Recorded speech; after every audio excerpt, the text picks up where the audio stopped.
We saw Kozilek, Butcher of Truth reprint from Double Masters 22. This is like a $70 card. We got Ren and 6 first reprint ever. It's like a $90 card. Crazy. I mean, we're popping. This is crazy. They really showed some heavy hitters right out of the gate for Double Masters 22. Chat, we want to hear from you right now. What do you think is the card? What's the big card that we haven't seen? Do we get Mana Crypt again? Mana Crypt always seems like it's a prime card to go into a set like this. Mana Crypt is going to be a big card that would be cool to see in this new treatment. Do we get Phyrexian Altar? I feel like Phyrexian Altar, I see Force of Will popping up. I'm seeing Kenneth saying Jeweled Lotus, seeing Mana Vault. Lots of Imperial Seal. A lot of people want Imperial Seal. Yeah, Rowboat Token says Mishra's Bauble. And what I like about Mishra's Bauble, it's one of these uncommons that whenever they reprint it, it goes down to like 3 to 5. Gotta be Dockside. Always shoots back up. Dude, always goes back up. Dockside, I swore was gonna be in our last premium set, Modern Horizons 2. It was not. It's got to be in Double Masters 22, right? Parallel Lives, I like that one. Yeah, I mean, Dockside has to show up somewhere, right? Parallel Lives could definitely use a reprint, and that would fit Double Masters considering it doubles. Parallel Lives has needed a reprint for a while. We're going to look at the cards that are not reserved lists that are legal in Commander. We're going to sort by price, high to low. Imperial Seal and anything from PTK or surrounding sets is obviously always going to be at the top. These 8 cards have pretty much held the top 8 spots for years. Yeah, Mana Crypt. I think Mana Crypt shows up again. That's always pretty... Mana Crypt is the 8th. Pretty basic. Is the 10th most expensive card that is legal in Commander and is not a reserve list card. And it has been reprinted a lot, which shows just how much players do not care about taking that damage for that free mana. Let me see if I can. Yeah, take Gaia's Cradle would be amazing, but that sadly is reserve list. All right, so I removed PTK from the calls here. Ooh, Abolisher. I like that one. We got Phyrexian Altar, Jake. I think that was a really good call. It's the 8th most expensive card that's not reserve list and not PTK that's legal in Commander. It's widely played. Jake. That's my Jake spec. That's the one that I think is going to pop up in here. I think we get an Altar reprint. $90 from Ultimate Masters. You know, that's a really good way to shove a lot of artificial value in there just because this card is so scarce. It's rare. It's rare. Exactly. And I hope they keep it at rare because it is good in a set like this to have those high value rares, because you can't depend on the mythics. But when you're going into a box and you're looking at that rare spread and you see stuff like Sylvan Library, Phyrexian Altar, Sensei's Divining Top, Cavern that kind of Force. stuff, you look for that to give the set some value. Force of Negation, Cavern of Souls, Cloudstone Curio. Cloudstone's one that is like, this is only scarcity right here. This is a 3-mana artifact that has a ton of play.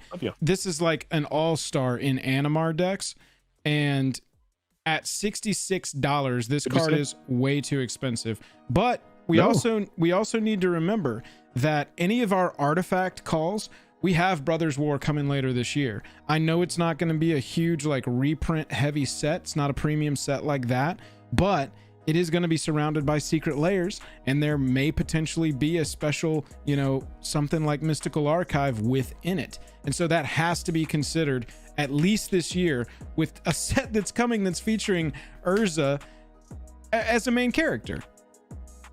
Gotta be looked at, gotta be considered, because maybe they're saving a lot of the reprint equity for the secret layers surrounding that. Maybe we're gonna have, you know, Urza's artifact shelf or something, and we're gonna get, you know, the swords in special treatment.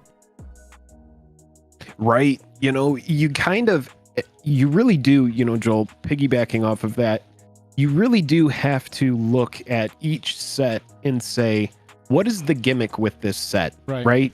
Because with Strixhaven, it is the Mystical Archive. That's the gimmick.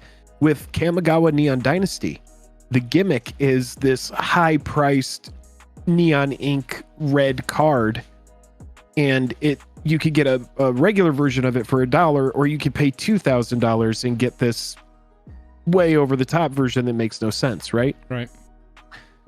And then you look at Tutor. some of the early early products that had collector boosters, and the gimmick wasn't quite figured out. Like Theros Beyond Death, it's like the end of that pack is kind of a nothing burger. You would get like double Annex, double Caliphate, double whatever, and sometimes you'd get like maybe an Annex and the whatever the mythic was, the Perforos. Yeah. Maybe you'd get a Thassa, but most of the time they were pretty medium.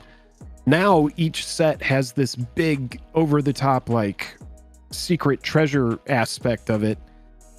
Capenna, not so much, maybe a little bit, but we're going to see more of it in the future, especially with these premium sets, with the new Commander Legends, with Double Masters. Double Masters is going to have some crazy stuff. I can't even imagine where this is going to go. I hope we get the free spells. We're looking at Fierce Guardianship right here. I hope that we get that run in Battle for Baldur's Gate. We really need reprints on those. Yeah. I see some people calling for a Ragavan downshifted to rare. Good luck. You know, I think that's fair because Ragavan being mythic and so many decks want 4 of copies of it. That set is still in print. There's no way they're reprinting that this year. No Yeah. freaking way. You're not going to see You never know. Ragavan. They do until Mana 23. Crypt back to back to back all the time. Force of Will, same thing. I just think that's a card that they're going to save for like Modern Horizons 3 or whatever the next, if they want to change the name of that one, call it Modern Futures or whatever the hell. Prayers of an Angel. No, we are just looking at non-reserve list most expensive cards. Yeah, no, these are not a set.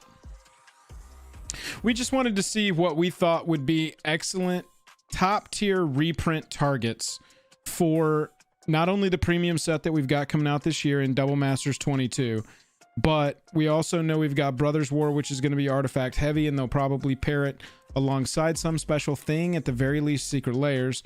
And then we got Battle for Baldur's Gate, which is going to be a set where the cards that say Commander on them, there's not a good place to print cards that say Commander on them outside of precons and outside of Commander-centric sets, as far as I know. Maybe Secret Layers.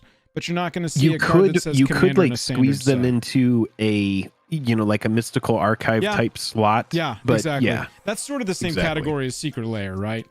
That is really the only place you're going to see them. So that's why I'm really hoping that we see cards like Fierce Guardianship, and this one and the red one were the two best. Oh, the black one's pretty good too.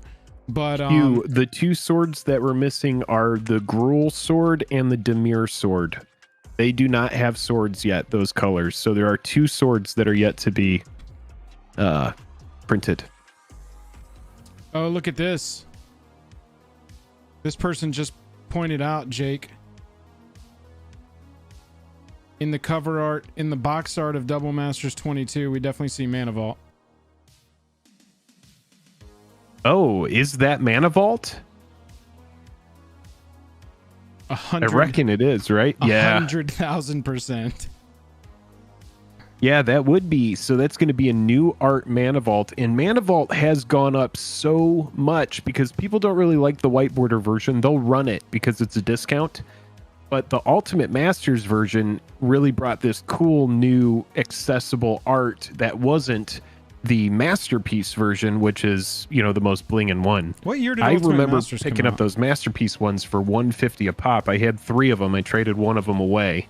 Ultimate Masters was 2018. So I just want to point out, this is now 2 or 3 cards we've seen since they revealed these cards today that have their last reprint in Ultimate Masters. So it seems like this is a really good place. Hey, look, there you go, Jake. There's your call right Just there. a duck, it's Last Hope. Last Hope is the Liliana that they showed. So I'm wondering if maybe they are looking back. I know Ancient Tomb. Yo, have you seen the price on Ancient Tomb recently?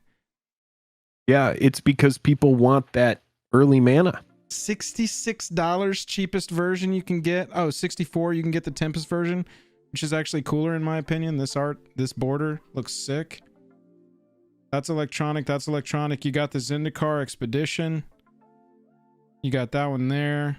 Our Ultimate Masters reprint was it. See it on the list. But we got to see Ancient Tomb, right? So and these- Ultimate Masters. I mean, these honestly, the Double Masters extended or borderless, they look good. They hold up. I think the most important thing is, know what cards are valuable. Make sure you get them in a sleeve and into a binder as soon as you open them. Like, don't let them sit out for like a half hour or even an hour after you've opened them. Just put them in a binder immediately. Jake, do you think we see a Snapcaster Mage reprint? Last time we saw this was Ultimate Masters. This is the kind of, I hope they downshift it to rare, but exactly what you were talking about with having cards at rare. If this card came as a rare in Double Masters 22, oh baby, you're talking about that rare slot being banging. I mean, with these premium products, we have seen it before, like with Eternal Masters, Modern Masters, you see a lot of rarity shifts. So if they did, downshift something like Snapcaster Mage, if they're looking at its value going, hey, Snapper's only $30 these days, maybe we downshift that to rare. Yeah, I mean, that gives a lot of equity to the rare slot, which is the important part. You want your rare slot to have like the Phyrexian Towers and the Life from the Loams and the Phyrexian Altar and Entomb and all that good kind of stuff, because then well, if I don't pull a mythic, I at least have a good spread of rares that I could hit that are going to be valuable.